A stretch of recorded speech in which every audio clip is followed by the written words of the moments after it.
What up, YouTube? It's your boy Banks, and we back in the building, you feel me? It's True Talks, cause True Talks, alright? Let's get straight right into it. So you already know, not last night, but the other night, Saturday night, was, an important game, especially after, the Raptors, I'm pretty sure they lost before that. Let me just do my due diligence. You already know. But I'm pretty sure that they lost, and it was to the Suns, right? And the Pistons. Yeah, they lost back-to-back games to the Suns. The Pistons was definitely a bad loss. The Suns are elite, especially their closing lineup and just their closers and Devin Booker and CP3. They orchestrate, they shot create, they do everything for them down the stretch. So, that's obviously a tough one. But then the Pistons, to lose to them, that's obviously not a great look. Even though it's on the road, understandably so, but that's just not a great look, especially if the Raptors are trying to make this playoff push going into the All-Star break, and then post-All-Star break is where the real season starts, where everyone's more fully healthy, and the contenders are now contending, the playoff push people, the people trying to get to 7 to 8 and 6 to 8 and stuff like that, they start snapping and going on a run. So every game is more intensified and feeling like it's playoffs, right? People are trying to get their rhythm going into the playoffs. So, having being a well-oiled machine and having, a couple wins and, finding that groove beforehand, especially getting more healthy and stuff like that, is definitely important. And the Raptors were doing that up till the hiccup right there with the 2 back-to-back. But, again, they bounced back versus the Bucks on the road. That's a big win. That's a great win, right? That's a great win on the road, bouncing back, especially knowing that the Raptors have struggled versus the Bucks during the regular season. But they were able to bring back some dynamics from, when they beat the Bucks with Kawhi in the playoffs, and when they had, the Bucks number, winning 4 straight in that playoff series. They put some elements, and I'm going to go into the context and dive into it fully. But, not only that, Pascal has been playing great lately. And I'm going to give credit where credit is due. Y'all know how hard I am on Pascal. And it's not necessarily the Pascal build. It's not necessarily the Pascal skill, the ability, and arsenal. It only is when now he's being pushed to a number 1 option. But the Pascal ability and all the way he just is compiled together, that has been proven and been a blueprint to a number 2 type of option, a secondary option where he can just play, let the game come to you, but we don't focus on you to get all the crucial clutch, all the elite buckets. It's going to be someone else, which was Kawhi. And I'm going to dive into more of that, but I never had a dislike for Pascal's ability as a number 2. You already know we want a ring doing that, right? The Raptors want a ring doing that. It's now pushing him and into a basically overhyped role and pushing him into a role that he's not destined and should be playing, right? So it's like, that's where now I had my problem. And I said, when you have lack of ability, it's hard to be that unless the team is catered to you, right? And, I talked about this previously and stuff like that. But anyways, let's go into the context, because I give it that context. Let's go straight right into it, boy. So, I'm not going to do a full breakdown because, again, I wanted this video to come out because the Raptors play today, and this is going to be another big game, versus the Heat. No Lowry, but, again, another contender. And this is a game that I'll probably break down versus the Heat. But, versus the Bucks, I wanted to break down, but it came on a Saturday, and if the Raptors didn't play today, I would have obviously done it. But, let's dive into the context of what I was talking about. So first, let's dive into the context why the Raptors have been or are the Bucks' kryptonite, especially when they implement this kind of Nick Nurse gem, this Nick Nurse, basically this jewel that Nick Nurse applies. And you already know what it is if you've been paying attention and you watched last game. They haven't done this previously in a couple of games versus the Bucks, which is why Giannis has been eating, especially since the Raptors beat them in the playoffs in 2019. But they didn't really have the full personnel sometimes to do it. But Nick Nurse kind of went back to it, even though, Gasol being part of the wall was hella crucial, and a balk and stuff like that. But part of the wall, the main part of the wall was, remember, the first game on the road, They put Pascal on Giannis, and that didn't work, and they didn't do a wall. Then in game 3 moving forward, that's when they now started to implement the wall, which was okay. Yeah, I think it was even game 2. They put Kawhi on him, right? You put Kawhi on him, and then you put the wall. Sometimes you might not need the wall. Sometimes you use the wall. And just even if you can't get the wall, everybody dig and force Giannis to kick out to Middleton and the shooters and have them play under duress, where now we're running out, closing out, and we're helping each other and just scatter offense from the initial. Once Giannis drives, make him pass, or he's going to go up fugaziness with everybody there. He's not scoring on everybody, and kick out and then make them make decisions, right? Brogdon make decisions while man is rotating out. Bledsoe make decisions while, every man is rotating out. Same with Middleton. So now it's pump fake. You got to dribble pull up, or you got to run to the rim, but they're already in the rim because that's where Giannis just was. So now rotating, or you have to shoot contested on closeouts. And that was the blueprint for the, Raptors and Nick Nurse's success in 2019. They brought it back full circle, especially on Saturday. You could see that OG was guarding Giannis, right? He was basically the Kawhi, and he was the personnel defensively to funnel him to the bigs, and everybody dig. You see Van Vliet dig in, Boucher there with length, even though they don't have a rim protecting big like that, but they still have enough length to collectively everyone just drop into the paint on his drives, dig, slap, especially the guards reach, dig, whatever, and then the other guys hands up, and you have multiple guys. He's not, 2 is better than 1. If it's just one rim protector, a Gobert would, Raptors don't have that, right? They don't have that, which is why, this talks of trying to get Miles Turner has been out there, or even, Cauley Stein is now, he got released, and then who else is, there's somebody else that I forgot. I'm not really paying attention. I'm drawing a blank, but there's somebody else who they're also trying to go for that actually makes sense as well too.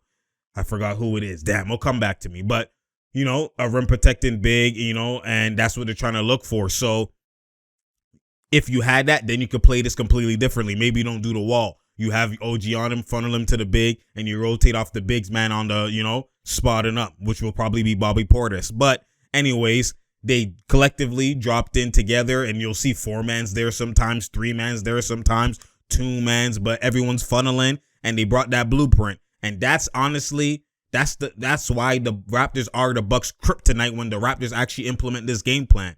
Nobody really has done the wall to that actual elite extent.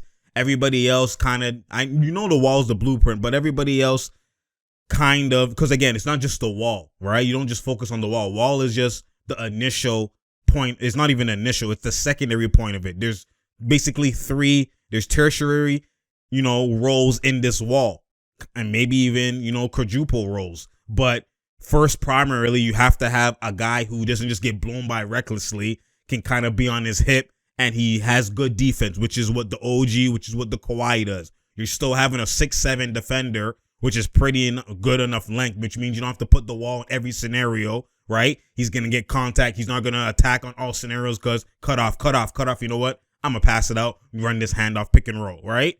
And the handoff pick and roll actually works against the wall. But anyways, it's not every scenario. So then that primary defender is hella crucial. Then secondary, they funnel them to, right? You have to have just lengthy defenders just drop as a team. Everybody drop, right? That's the secondary part. And then the third part is one of the most crucial parts, the recovery, right? The recovery aspect. A lot of teams they might have initial great defense, secondary great defense, but the third great, the third great defense is not the rotational and the help each other. That's where mans get lost. That's where you see mismatches. That's where the third man, the wrong rotations, mans get confused. 2-mans go to 1-man. The third, that guy, that 45 is open. It's not, the mans aren't on a string. That's where you get the real, that's where you have to be defensively on a string, defensively together, defensive continuity. That's where it matters, is on the third rotation. It's not really the second. It is,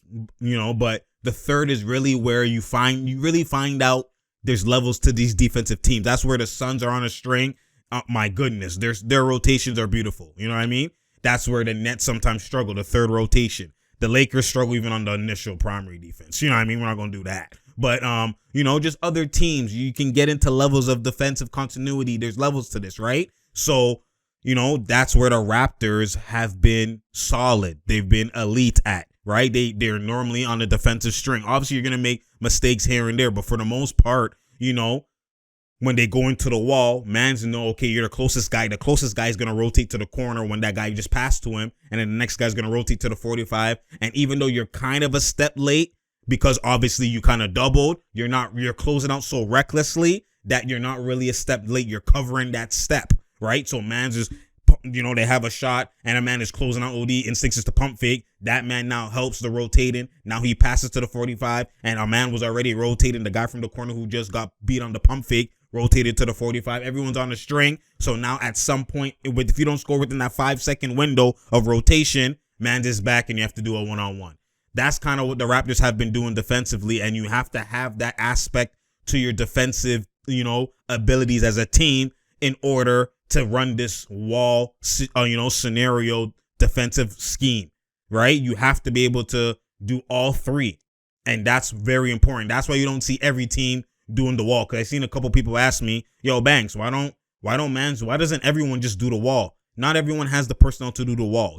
They might have one component of the wall, right? Like I explained, the three things you need to be able to do within the wall. They might be able to have a rim protector like Gobert. So, they don't have an additional primary defender, and they don't have great rotational defense. They might have great rotational defense, but not have the wall, have the wall component and don't have the initial defender component, or they might have the initial defender component and everything else is lacking, right? So they don't have all three collectively. They might have 2 out of the 3 or 1 out of the 3, but all three, the Raptors definitely have that when they're healthy and when they're able to implement it. So, and not only that, a lot of teams have pride. They don't believe in Giannis, right? This is where you have to dive into the coaching mind and the hooper's perspective. A lot of teams are like, yo, we don't rate his ability. Like KD's and these guys, once they get going 10 points, we start doubling, right? Or some guys, even like Curry, even KD, like you saw Van Vliet this game, out the gate because they're hot. They're on a hot streak. They're killing, man. We're doing the scouting report and we're about to play you. We're on the plane. What are we doing defensively? Yo, Van Vliet's being on a tear that last whatever. No, double that boy. We're not letting him go off. So you saw that out the gate. Van Vliet was getting doubled, right? Especially in the pick and roll. And that, enabled Pascal. We'll talk about that later. But, that's kind of what the game plan is. So people are looking at Giannis like, yo, even if he goes to work, like, come on, it's just twos. Like, it is what it is. That's part of people's game plan. Let Giannis go to work, stop the threes. So that's why they don't do a wall. Like, there's different ways to guard the Bucks.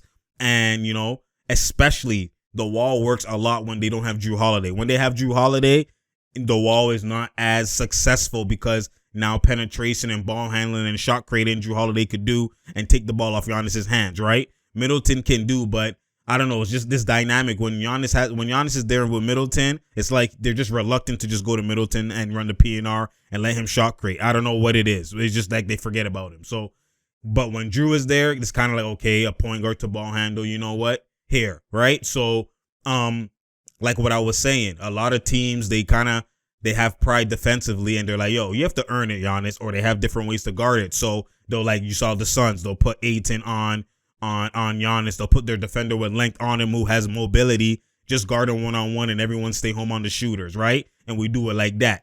And then sometimes Giannis goes in his bag and cooks that guy, right? And he's hitting threes and stuff like that, or he's hitting shots. It's like, God damn, like the 51 he had in the finals. So, and then there's other games where he'll have 20 and he'll struggle. And, there's other ways to guard it. So that's why the wall isn't always implemented. But the wall that the Raptors implement is 3 for 3. They're on a, they're on a defensive string. So that's why the Raptors have been the Bucks' kryptonite when they want to be at any time, right? Obviously, lately they haven't had the personnel to do that.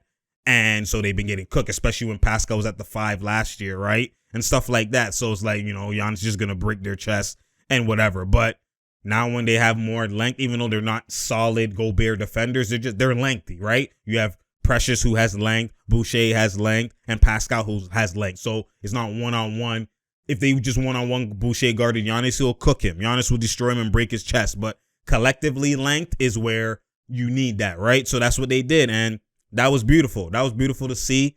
And it's just, again, it's like, yeah, damn, Giannis, you have to advance your game. Go to the post. Do other things. And that's where this ring kind of you don't really change anything when you win a ring, right? When you win a ring, it's kind of like, dog, I could do this. And, Giannis does try to get in his bag and stuff like that, but it's in these moments where you're kind of, a hiccup is thrown at you. How do you adjust? Do you go to the post? Do you just switch it up? That's where they still haven't done that. And this is honestly, they didn't really do that last year. They got away with it because KD's foot was on the line. If KD's foot wasn't on the line and they got exited, you already know Budenholzer gets fired and this goes a whole different route, right? So again, winning the ring, and I think it's not like a cap ring because the finals was an elite competition. The Suns were mainly full strength. Obviously, didn't have Saric, but and was it good? Was it Kaminsky? No, they didn't have Saric. My fault. But even then, like, that was a full strength finals. That was proper, right? But the road is where it was cap, right? Like, KD and them injury, and even with only KD foot on the line. Then the next series, Trae Young is banged up, and even with Trae Young banged up, they won the first game, right? So it's like the road was was cap. The road was cap, to be honest, right? So even though it's Giannis, right? But anyways, we go past that, and now let's really talk about Pascal, right? This Pascal last game, a 30-point triple-double. That was what elite looks like. I give credit where credit is due, but again, you already know I'm more than just give credit. There's context to everything. Like, that's what it is. Dive into the Hooper's mind. Dive into the actual, the Hooper's perspective and just what actually is happening on the court footage-wise, right? So let's understand, why is Pascal able, because people are like, yo, Pascal, he's back and all-star and da-da-da-da. And I'm like, yes, Pascal is doing way better than he was and stuff like that because he was deteriorating and looking like a role player, basically, right? 18 points or, not a role player, but from what he was, this is just, maybe a guy coming off the bench can average 18. Like, a lot of guys are averaging 18. Not a lot, especially since the refs have clamped up defensively, let stuff happen. But last year and the last couple of years, you'll have, random guys, not random, but you know what I mean? Like, you don't have to be a star. You don't have to be a six man. You don't have to be an elite player to average 18. Like, a lot of mans was averaging 18, especially just off the personnel, right? You could be a spot up shooter and average 15, 16, 17, 18, right? So again, that's not even the point. The point is Pascal has dropped his production a lot since he became the number one option, right? And so when you look at it, why is now Pascal being able to have this resurgence? It's not like it just came out of nowhere. Oh my God, he just snapping. Part of it is that, but there's something that's leading to that. And that's what people don't understand. And that's what I was trying to talk about kind of prior. And now we'll come full circle and I'll explain it further, right? And I don't want to make this video too long, but I'll explain it further, right?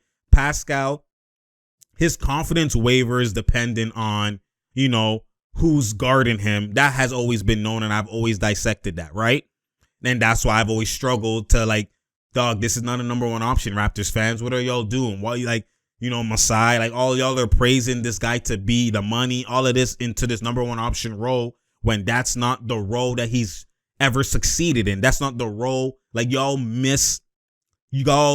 was a misinformation. Y'all read it wrong, right? It's a misunderstanding in terms of you obviously seen, like I said, the cap in the development is his role changed. That's why his production and an improvement, and you saw that in the points per game. Not only that, what you saw him beside Kawhi, that was his max great.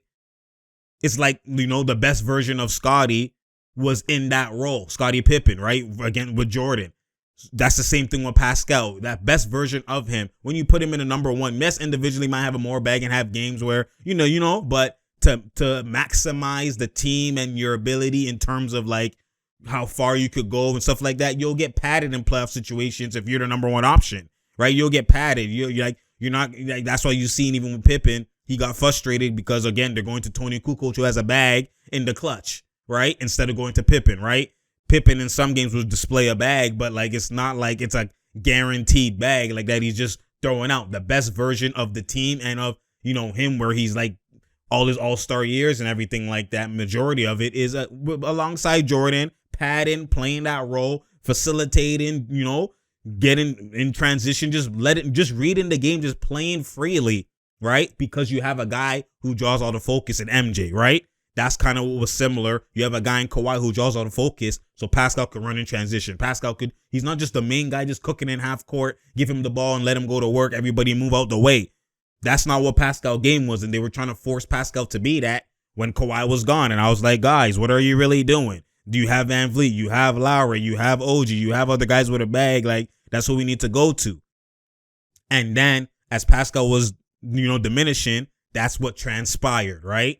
That's what people are missing. People are forgetting. Obviously, you're seeing Pascal go to work, and, the naked eye just sees Pascal going to work, just reads the stats, and it's like, oh, my goodness. Yo, Pascal, he's back. Why is this happening? It's a chain reaction, fam. What's really happening? Remember, who was snapping, really? Van Vliet. Van Vliet was the guy snapping. Van Vliet is the guy, oh my God, he should be an all-star. Van Vliet is the one who's really, really snapping. And this perfect example is in this Bucks game. Look at the footage. Van Vliet is getting doubled up the gate. Van Vliet is getting doubled in PNRs, right? When you look at it, Van Vliet is drawing all the attention. He is the Kawhi of the team right now. In terms of not obviously Kawhi's level in comparison of Van Vliet versus Kawhi, that's not the comparison I'm putting out right now. The comparison really is that Van Vliet is game plan for, like Kawhi was game plan for. He's the focal point. Double him in these situations. Like, yo, get the ball out of his hands. That's what the game plan is when you're playing Steph Curry. Get the ball out of his hands. Like, these guys, the KDs, the LeBrons, whoever, these guys that you focus on mainly, everybody else is kind of like you adjust within the game. But if they eat, you rather them eating than this guy. Van Vliet is this guy right now for the Raptors. He really is.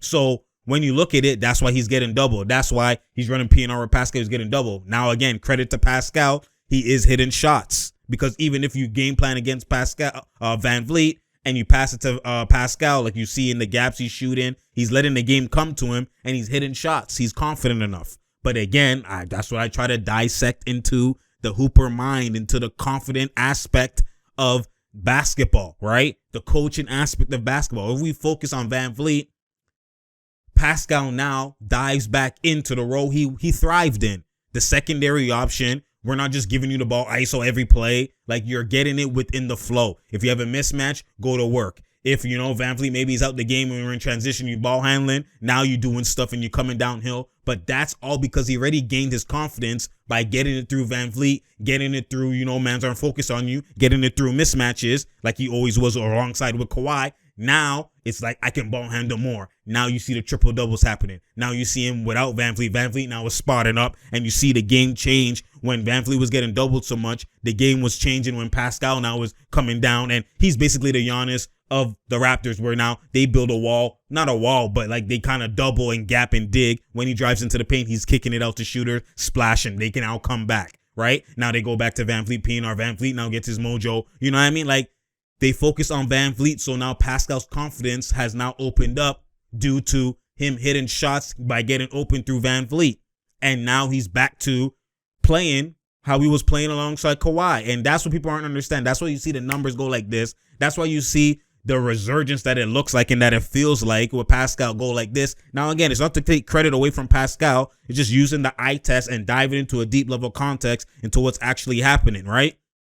Right? You have to have the trained eye to see this in real time. But again, credit to Pascal. He is hitting his shots. He's going 3 for 3 from the 3-point line. He's going 2 for 2. He's going 2 for 4. He's going, you know what I mean? He's doing 3 for 4. Like, he's shooting a small volume, but being efficient within that. And that's why, and then again, that now adds to your confidence. When I'm hitting my shot, especially as of late, I'm going to let the game come to me. I'm going to pull up in the gap off the PNR. When does he do a short roll? He normally doesn't ever do a short roll. He's doing short rolls, right? Like, and not on, like, you're just seeing him let the game come to him. Now you see the passing. He's not going to force it because it's like, damn, I need to eat right now, and this is a mismatch. I have to take advantage. Let me, you double, kick it out, fam. Right? You seeing that, right? So again, that's credit to Pascal. But again, Pascal has always been a great player in this secondary option. That has never been something I've not. Never. Man's won a ring doing that. But the only reason I bashed fans, not really Pascal, because Pascal is who he is. I bash fans because they try to overboost. It's the same thing with Lowry. They try to overboost certain guys past where they actually should be rated. That's why my motto is rate everybody accordingly. You overboost Pascal. Oh my God, He's killing. He's part of the reason. I'm not sorry. He's not part of the reason. He was the main reason Kawhi didn't even get. There's bare games Kawhi didn't even kill. He's the one who killed Draymond in the finals. It was Pascal. I'm like, dog, are y'all understand? Kawhi is on the court. He's killing because Kawhi is on the court, fam. Now when Kawhi's off the court, Pascal's the number one option. You didn't see the kill. You didn't see the kill on a regular schmegular basis. You didn't see the kill. You saw the reverse. So that's where I'm like, dog, like, understand, fam. Understand what's really happening. Rate man's a quarter late. He is elite as a secondary option like Scotty. You make him the number one, there's limitations. There's limitations. The best Scotty average without Jordan, I'm pretty sure, was what? 21 PPG. And then even with Jordan, he averaged close to 21 PPG. Like, it wasn't far off. If you really are a number one option guy and you really have a bag, the minute that the guy who was having all the usage leaves, you skyrocket. Hence Van Fleet. There's so many guys that are like that. Look at Anthony Simons. There's guys like this around the league, even guys on the bench. They have a bag. They have to, sacrifice. Okay, I'm going to play the bench role, whatever. The minute that guy gets injured and now I'm the number one option, skyrocket, fam. That's what happens when you have a bag. When you don't have a bag, you're going to be limited, and you in a secondary role versus you in a number one option role is not going to be that far off.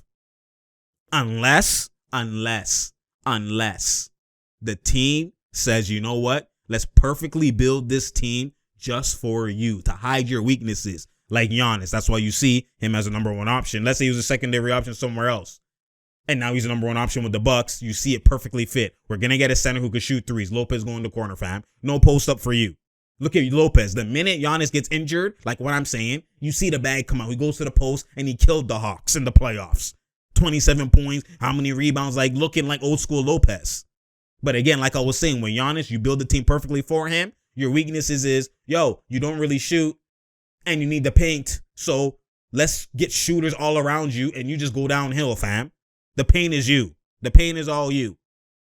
Pascal didn't have that catered to him. He has no center that's just spacing out like that. And Boucher, you know what I mean? He's not running the center all the time, like he's frail. So you can't just do that.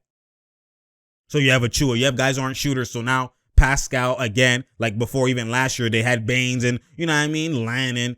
Pascal's not able to kill with an inside center or a center that can't shoot or a center who thinks he could shoot like Baines or is trying to shoot, and they let that happen in his bricks. They just stay in the paint anyways. It's like an inside center, right? So that's what was happening with Pascal. That's why his numbers deteriorated. That's why his numbers were pretty close and boosted and was nice when you had Gasol and Ibaka, outside centers. They just stayed out and let Pascal hold the paint when he was the number one option. And that's what I'm trying to explain to man. So, you know what I mean? Like, you have to understand the game and understand the personnel and understand the dynamics of what's going on, play styles and all of that, to understand what's really happening.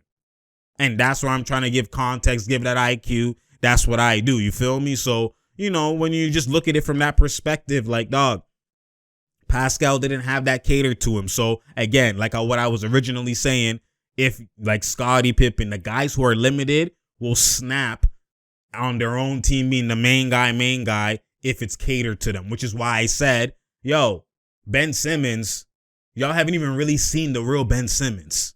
If you give him a team that's catered to him, he will look like Giannis, maybe even better because his vision is actually vision. You know what I'm saying? So like, dog, like, don't just bash him. It doesn't have to get a bag. We see people with no bag, don't advance their game, and are still killing in superstars because the team, the GM, said we're going to go with this guy and we're going to cater the team towards this guy. And that's where Ben Simmons' frustration is with 76ers. You're catering towards Embiid. And look, you try to maximize this in the post. What team is winning with an old school post-up guy? That's where his mindset is coming from. I'm not saying Embiid doesn't have a bag. I'm not saying Embiid is elite, but look at how the team success with this guy being the focal point versus me being the focal point. Look at Giannis. You see what that blueprint gave you? It gave you a ring. Even without the ring, those maximized regular season number one, like the all the stats and the analytics they destroyed in those when they were winning 60 games with Giannis play style being maximized. The guy who has no bag, Ben Simmons, can't really shoot like Ben Simmons, cater towards him, give him all shooters. Look how the team skyrockets. Then now look at the team with this one. The maximized version of a post-up guy with a bag doesn't exist in the NBA right now. The only guy who maybe, right, the post-up guy with a bag and you want to go to him old school or running low block post-ups, like stuff like that, only one who maybe you could kind of look at and try and mirror and see, okay, this is the maximized version of that, is Jokic. And it's not really with Embiid because Jokic has vision. He's playmaking. He's literally a combo of Ben Simmons and Embiid in one. That's what he is. So like that, you can't even look at the Jokic just because he's a big man with a bag and, you know, goes on the block and stuff like that. You're not looking at that. Embiid type of big is like the Towns, the Aldridge. Who else is in the league like that? Was Cousins? Who else is killing? You know, I can't even remember even right now, but those are the bigs. Focus on them as the number one guy. Look at the team's success. Is it close to a ring? Is it like, look at the trajectory of that? And that's where Ben Simmons, his camp and his mind is. That's what they're thinking. That's what they're thinking. I don't even need to talk to mans, and I just know. It's Hooper. It's real recognized real Hooper language. Is if you know, you know. You don't have to talk to nobody. You know what I'm saying? And that's what's happening. And that's what I'm trying to talk about. So again, but without that, like I was saying originally, because I lost my train of thought or I went into a rabbit hole. But basically the original point was guys like Scotty, guys like Pascal, Giannis, Simmons, if they're in a situation where there's a number one option guy who's killing and then their number two option, they're not going to be, you know what I mean? They're not going, once that guy leaves and they're in the same situation, they're not just going to explode individually with their numbers. They're not going to. They only will explode individually with numbers as if the team is catered to them, to their weaknesses. The situation, what I'm talking about is if you have a guy who's hindered, right? Like a CJ McCollum, if Dame is injured, you see what he does. Where you have a guy who's a number two option, but he's a number two option with a bag. Once that number one option leaves, his numbers will skyrocket. And that's what people thought Pascal was. And I'm like, no, it's not. He's not a CJ. He's not, you know what I mean, an Anthony Simons. He's not like, dog, he's not a Van Vliet. There's so many guys I could name. He's not a Julius Randle. The guy gets, RJ Barrett. Julius Randle gets injured, RJ Barrett bag. I'm killing now. He's not those guys. He's not. So, you know, I try to give that IQ. That's what I do. Anyways, it's True Talks, because True Talks. Share, like, and subscribe. I hope y'all enjoyed this video and came for that context. You feel me? I appreciate y'all. Again, click the links below to, you know, follow my social media platforms, you know, IG, Twitter, all of that. You know, it's all there. So again, I appreciate y'all. It's been a minute because, you know, there was issues, especially with the podcast and stuff. And like, dog, now I'm going to start putting these back on podcasts on Spotify and all your platforms, and y'all could get it there. So this one should be out there as well too. Let me know if y'all like that and if y'all grooving with that. But at the end of the day, again, spread the word. Tell a friend to tell a friend to tell a friend. You know what I'm saying? Share, like, and subscribe. Do all of that. And, you know, just spread the word. I appreciate y'all. You already know. And, man, they play today versus the Heat. So this is a big game. And I'm pretty sure Bam comes back. So Bam is going to be on Pascal padding that. So let's see, you know, let's see. Defender with length. Let's see how he moves, right? He's in a groove. So maybe the confidence, like I said, the confidence now. And he's basically in a number two option because Van Vliet is what the man's is focusing on. Especially close to All-Star break. Like every man, when they play the Raptors, they're circling Van Vliet. That's what they're doing. So, you know what I mean? You have to dive into the mind of a coach and the mind of a hooper, like to understand how the chain reactions, how it trickles and affects everything. But again, we'll talk about that. We'll do another one on that. So you already know. I appreciate y'all. And I'm out, man.